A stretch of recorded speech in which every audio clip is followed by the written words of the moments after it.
This book is really hard to explain. It's like gay magicians.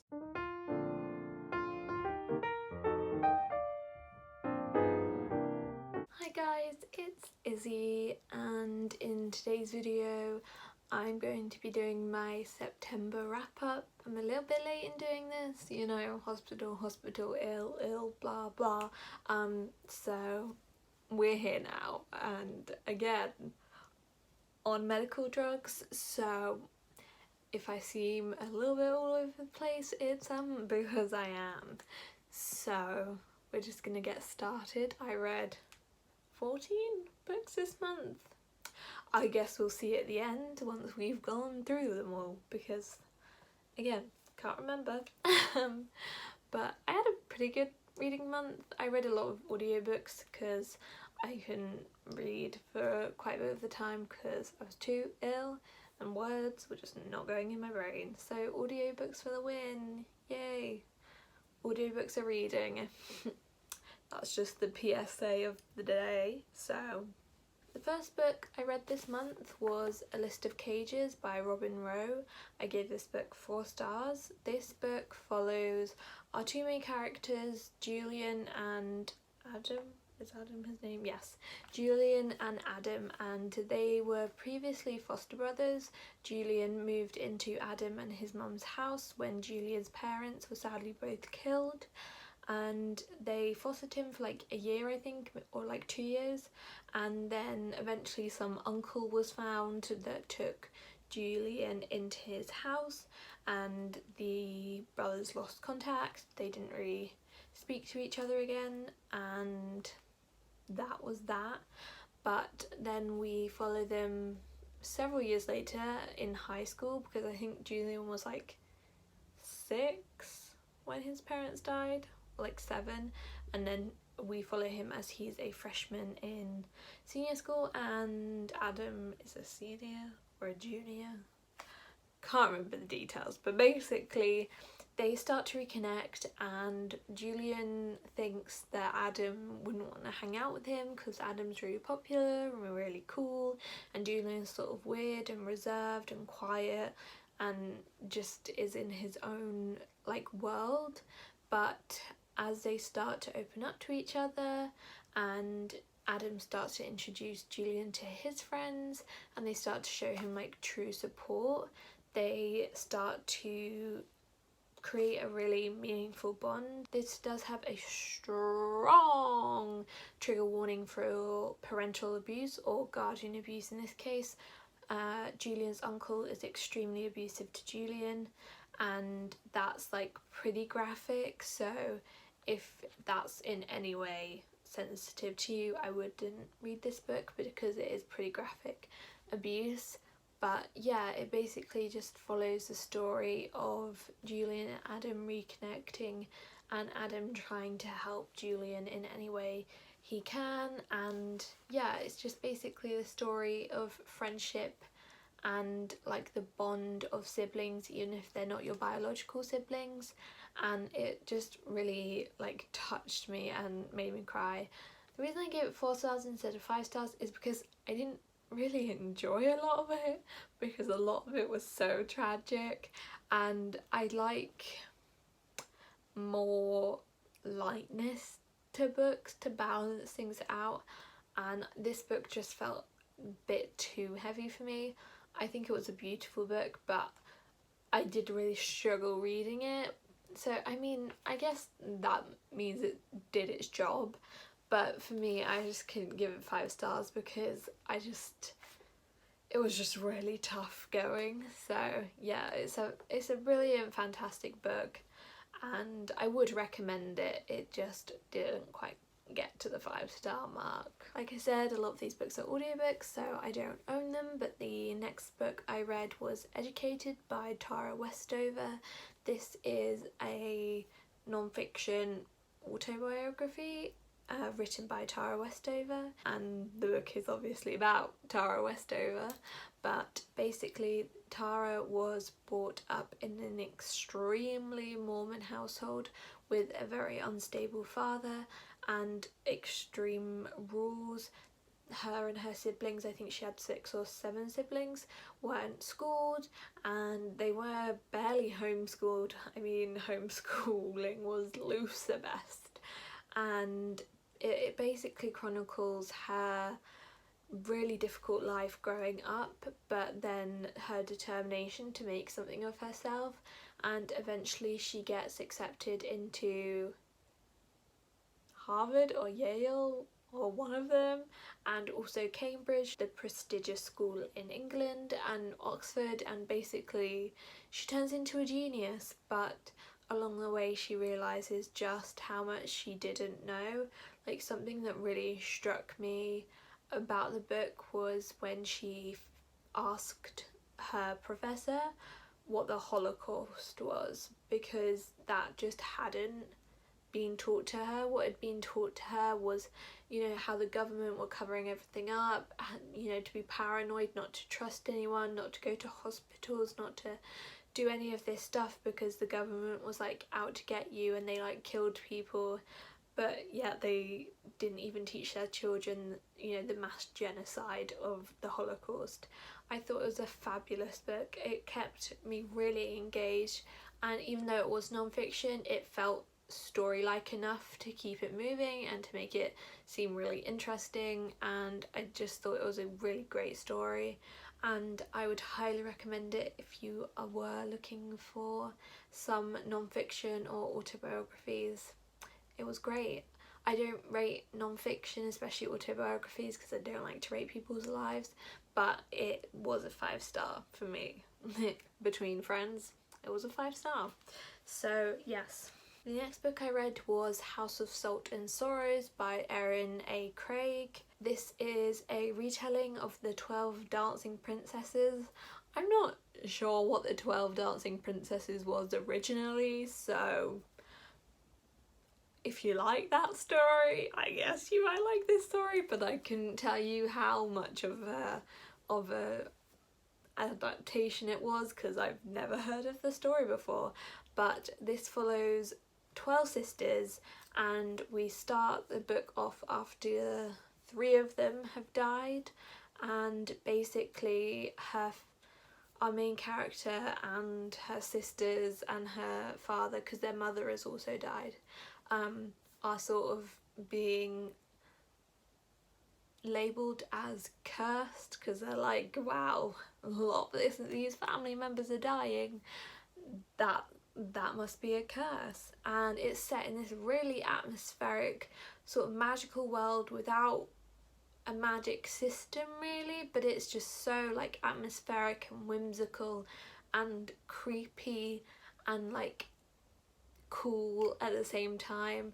And basically it follows our main character as she tries to find out what is happening to her sisters as the numbers start to dwindle, and they also find this magic door that lets them go to other places where they can like dance all night and have a brilliant time, because they feel quite trapped in their house and in their small town. I don't know, it's magical, is it a town, small village thing?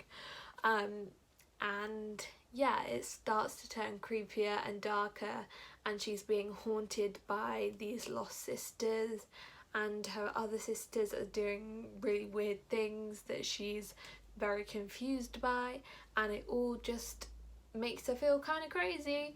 And yeah, it is very dark fantasy, which I wasn't quite expecting going in. So just to warn you, it's pretty dark and quite creepy, so if you're not in the mood for that, but it's a great Halloween read, and seeing as we're in spooky October, I would highly recommend it. I gave it 4.5 stars.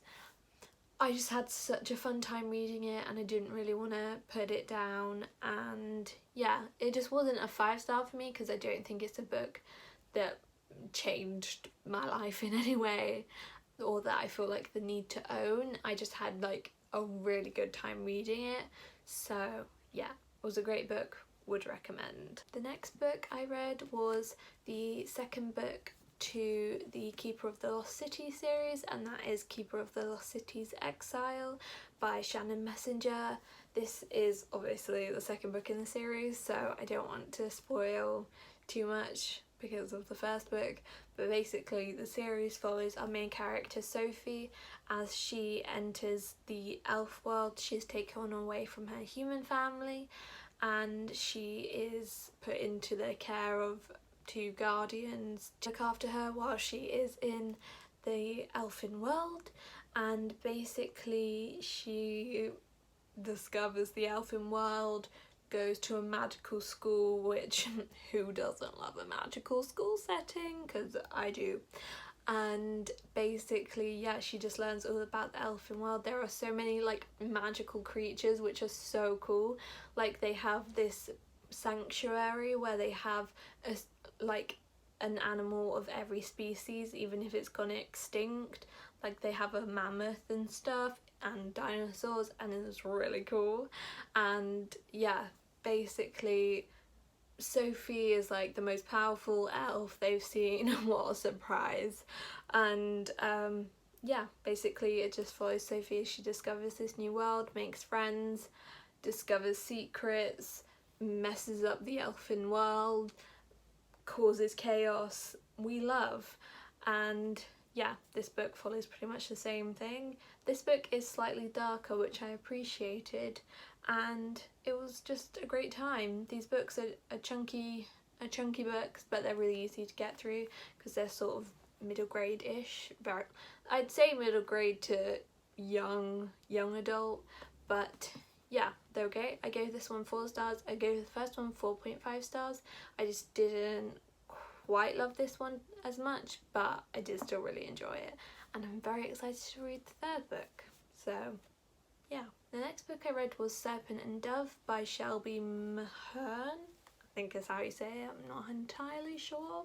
And this is a book I have mixed feelings on, because I know a lot of people love it, like are now obsessed with it. It's like one of their favourite books of the year, and so I think I had very high expectations going in because I'd heard really great things about it.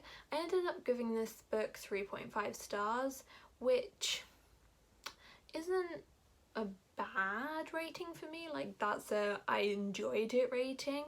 It just didn't blow me away. It basically follows 2 like protagonists. In this world there are witches and witch hunters, and there is this witch who is in hiding in this city. I can't remember the name of the city, but she's in hiding. She's trying to keep her magic on the down low, and she is also on the run from her mother, and she is trying to not die. And then we follow another character who, again, I can't remember the names of them, but he's a witch hunter, and basically they get in some sort of scenario where the only option for them is to marry each other to get them out of this situation. Classic trope. Is like fake dating but fake married. Also be continually annoyed by his fake wife. That was the best part of it for me, the relationship between the witch and the witch hunter. They had such a great time because the witch, this is sort of set in the olden days where, you know, women didn't have a lot of like rights, and our main character, our witch, she was not about that life, and she would swear and she would make like dirty jokes, and she would, you know, make a scene, and she wouldn't hide herself away. And the witch hunter hated that, but then he kind of like grew to love that. It was great. It really reminded me, if you've read 6 of Crows, really reminded me of the relationship between Nina and Matthias, like a lot. So if you have read 6 of Crows and Nina and Matthias were a big draw for you in the book, something you really loved, then I think you would really like this book and really love the romance. So I would highly recommend it to you if you loved that romance, because it like reminded me of it so much. I mean, in my Goodreads review I said I'm a hoe for witches, and I am, so I do enjoy pretty much any book with witches in it. I just love witches. I'll read anything with witches. It's just great. Please leave me books with witches in down below, because it's spooky season is coming and I need my witchy books, so leave your recommendations down below because I am in dire need of some great witchy books. I really liked the covens and the lore and like how the different like witches interacted with each other. The whole witch part was really cool. I think you could quite tell that this was a debut novel. I think it was a debut novel, I'm pretty sure it was a debut novel. And for me, the world building and the magic system just was not there for me. The world building was almost non-existent. I just didn't get that vision in my mind of the setting, and so I struggled to kind of connect with the story because I couldn't really picture where we were. I always think while the magic system was a really cool idea and I love the premise of the magic system, I just don't think it was well enough explained, explored, or it just wasn't easy to understand. And I read a lot of fantasy, so it's not like I'm new to fantasy, and so that's why I struggled with it. Like, I'm pretty au fait with magic systems, but I just don't think this one was explained well enough. So yeah, I give it 3.5 stars because I had a fun time reading it, and I really do think the premise and the whole idea of the book was great. I just think it needed more refining, more details, etc. I'm hoping the sequel will be better. Is there going to be a sequel? I'm pretty sure there's going to be a sequel.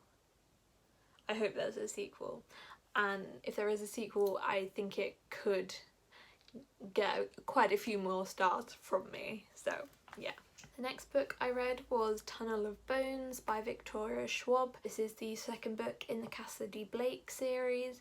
This is a middle grade series that Victoria has written, and it follows our main character Cassidy, who can see ghosts. She had a near-death experience, and after that she could see ghosts. She has a best ghost friend called Jacob, who everyone thinks is her imaginary friend, but is her actual friend and is a ghost. And basically her parents get this offer to do a ghost hunting show, so they go to the most haunted places to make this show, and that's quite difficult for Cassidy because there are a flood of ghosts where they go to film this show, whereas where she lives, very little ghosts, so she's not too bothered by them. But yeah, that's like the premise for it, and basically the premise for the second book was pretty similar to the first book. I think I enjoyed the first book's setting more because that was set in Edinburgh, which I think was really rich and atmospheric and felt creepy and sort of like wintry and like cozy and creepy and all at the same time. Whereas I think the second book is set in Paris, and I don't know, it just didn't give me as much of a creepy vibe as Edinburgh did. So I liked the plot of the second book more, but I liked the setting of the first book more. I think the plot of the second book was really good. I really liked the introduction of these different types of ghosts and how Cassidy had to go about getting rid of the ghosts and the people she met along the way. It was just a great time. I gave it 4 stars, and I really like this series. I know some people don't, but I think that's mainly because they didn't realise it was a middle grade series, so it is middle grade. I love Victoria Schwab, I think she does a great job, and I like to read middle grade, so it works out well for me, and I had a really good time reading it. The next book I read, or reread, was Magnus Chase and the Ship of the Dead, and I gave this book, how many did I give it? 4.5 stars. 4.5. Yeah, probably a 4.5, maybe a 5. I'm not sure. 4.5 or 5. Who cares? But basically, obviously, I can't tell you what this book is about because it's the third book and the final book in the series. But this series follows our main character, Magnus Chase, and he dies. Not a spoiler because he dies in like the first chapter of the first book. So basically, he goes to Valhalla, which is like where the dead warriors, like heroes, go in Norse mythology. And from there, he is an Inhari, which is like a Norse warrior thing, and he has to go on quest for the gods, just like every other Rick Riordan book.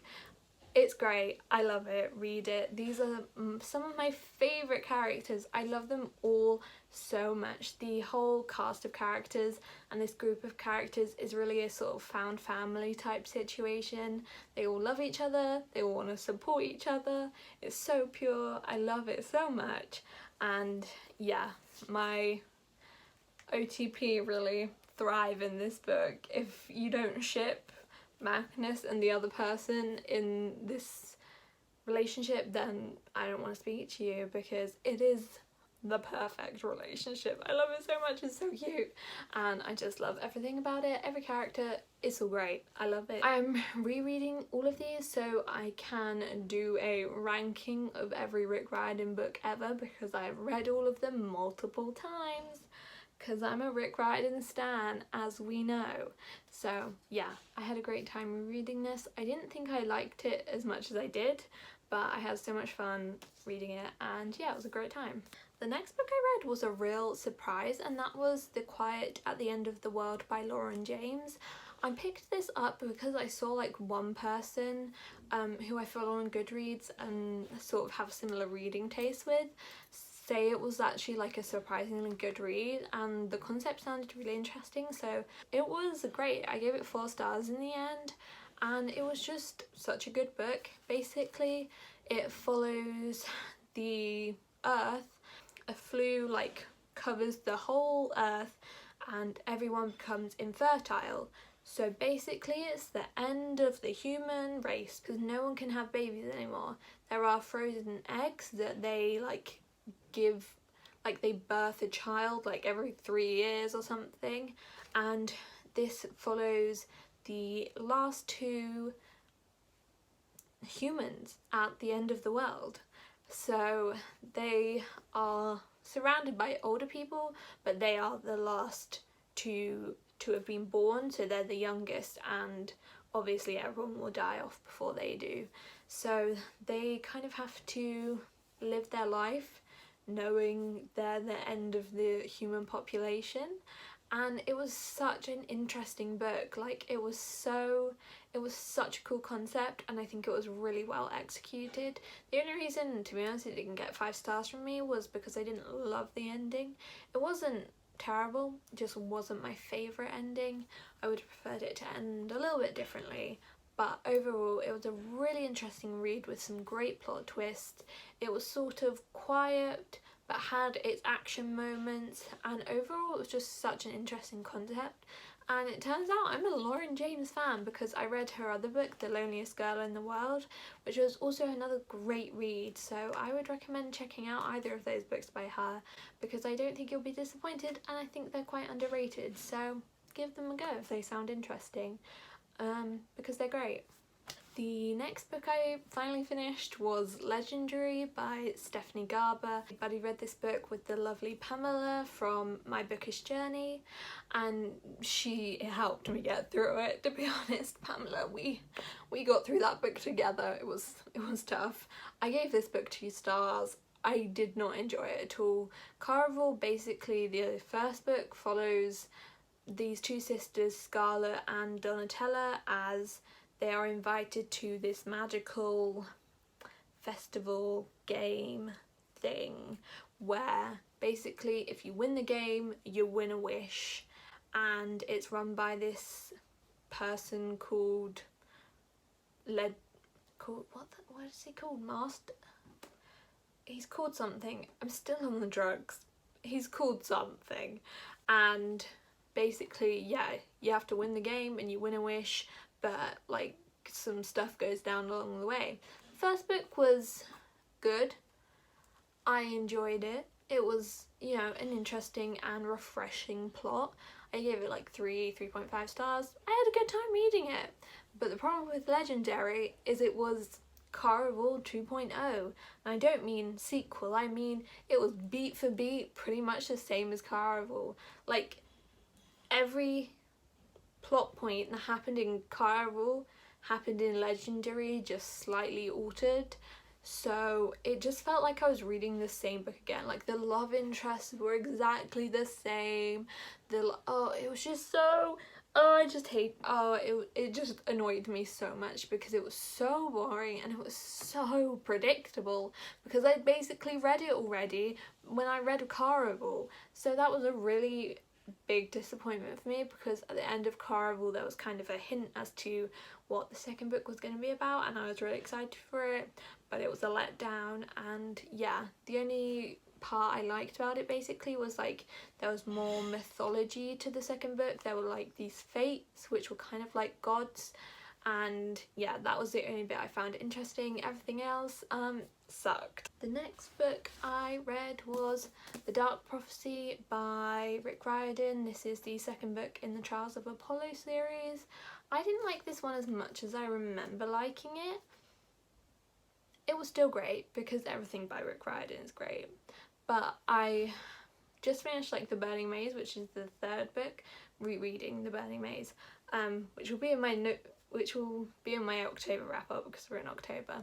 But I loved that book and it made me realise that that book was so much better than this book. So I'd say this was more of a 4-star. It just wasn't as good as The Burning Maze. So basically the Trials of Apollo series follows Apollo as he is cast down from Olympus by Zeus and is made a human, and he is given the task to save all 5 oracles. He is a god of oracles when he's a god, and basically after the events in the Heroes of Olympus series, all the oracles have just like stopped working, and along with a bunch of characters he has to find and fix them, and it's a great series overall. This one, not my favourite one because The Burning Maze is so good, but yeah, this is still a fun read, and I really like the way station. Is that what it's called? You know what I mean if you've read the book. It just makes me feel all warm inside and it's so lovely. So yeah, fun time, just not as good as The Burning Maze. So the next book I read was Witchmark by C.L. Polk. This book is really hard to explain. It's like gay magicians trying to solve what's happening to war veterans. Basically they're like killing people, and like people are blaming it on like PTSD and like what they went through in the war, but this magician person thinks it's something more than that. There's a bunch of magician politics, very hard to explain. You might just want to read the synopsis, but I only ended up giving it 2 stars because I just found it boring. I didn't get the magic, I didn't really get anything, and yeah, it just wasn't that fun an experience, which is disappointing because gay magicians, sign me up. I did a full Goodreads review for it, so if you want to check that out, I'll leave it below. The next book I read, which I loved, was With the Fire on High by Elizabeth Acevedo. Basically, we follow our main character, Marnie. She was pregnant when she was 14 or 15, her freshman year in high school, and we follow her in her junior or senior year of high school, and she is raising a baby and she wants to become a cook, a chef, and we follow her trying to fundraise for this trip that the class want to go on, this cooking class want to go on to Spain, and then we follow her going on this school trip to Spain. And overall it's just a really great book. I really fell in love with Amani. I thought she was such a brilliant and real character who I felt I could really connect to, and I have never been so invested in fundraising for a school trip as I was in this book. It was just such a good book and just such an easy read, and I just had so much fun with it. So yeah, it was a great time and I would highly recommend it because it was just a lot of fun and just covered some difficult topics, but it wasn't too heavy. It was just a really great contemporary read, really quick, and I gave it 4 stars because I just really loved it, and I really loved the story, and I really loved Amani and Abuela, and the romance was really healthy and it was great. So yeah, overall I just had a really fun time reading this book. The penultimate book I read this month was Technically You Started It by, what is your name, Lana Wood Johnson, and this was a surprise. I actually really enjoyed it. I gave it 4 stars. This is a book told completely in text and basically follows our 2 main characters. This girl gets a text about a history question and she asks who it's from in her class, and there are 2 people in her class with the same name. They're cousins and they have exactly the same name, and so the person answers Martin and she says, which Martin? And Martin replies, the good Martin. So basically they start this text relationship with some misunderstandings, because is he the good Martin? We don't know, but it's just such a fun book. I've really enjoyed it. I thought I wouldn't, and to be honest, I would say borrow it from a library or like listen to the audiobook on Scribd, because it is so short. It doesn't take long to read, and I don't think it's necessarily worth actually buying physically. If you're like me, you like to get your money's worth, I wouldn't recommend buying it, but I would recommend reading it. It was a really fun time. It was just such a fun and easy read, and just gave me like a little nice feeling in my chest, because it was just sort of warm and happy to see this friendship blossom and this romance kind of blossom. And yeah, it was just a really fun book. Other great thing was the male love interest was bisexual, which I thought was really great, because like that never happens. We need more male bisexual characters in our books. Oh, and I also forgot to mention, in The Quiet at the End of the World, our main female character is also bisexual, so the bis were really out this month. But yeah, it was just a really fun book. There were some cringy moments and some awkward text which just wouldn't happen if you were an actual teenager, but apart from that, it was just a lot of fun. And the final book I read this month was Orpheus Girl by Bryn Rebel Henry. I did a full Goodreads review, which I again will link down below. I did full Goodreads reviews for a lot of these books. I received an e-arc of this from Edelweiss, which was great, but unfortunately I only ended up giving this book 2 stars. Again, I wrote a full Goodreads review, so you can check that out if you want my more in-depth thoughts. Basically, this follows 2 girls as they are caught in a romantic relationship and are sent off to a gay conversion therapy camp. And while I thought this was a really great debut in terms of writing, I know she's very young and the writing was beautiful, as was the storytelling in general, but to be honest, I think the plot was just queer pain and like queer torture, and that just didn't make for an enjoyable book, and I would never recommend this book to another queer person because I think it's just too difficult and horrible to read. So, and it does have a slightly hopeful ending, but not as much of a hopeful ending as I think it needed to balance out what had happened. So all in all, it was a good book writing wise and, you know, structure wise, but I just think the plot was just too sad and awful and just really horrible. So I do think she has a lot of potential as a writer going forwards, just on a different subject matter and with a different plot. Then I think she'll be on a roll, and I think she could be a really great author in the future. But those are all the 14 books I've read this month. I hope you enjoyed this wrap up. Let me know what your favourite book of the month was. Mine, I think, was House of Salt and Sorrows, which I was quite surprised at because I thought it might be a bit overhyped and a bit overrated, but I just thought it was a really, really, really great book, and also educated. Those were my 2 favourite books of the month. So let me know what your favourite books of the month were down below, and please send me some witchy recommendations. I'm begging you, send me your favourite witchy books because I need them in my life. So yes, thank you so much for watching. I hope you have an absolutely wonderful rest of the day, and I will hopefully see you at some point. But who knows, my health is really testing me currently, so hopefully soonish. But yes, I will see you sometime soon. Thank you for watching. Bye!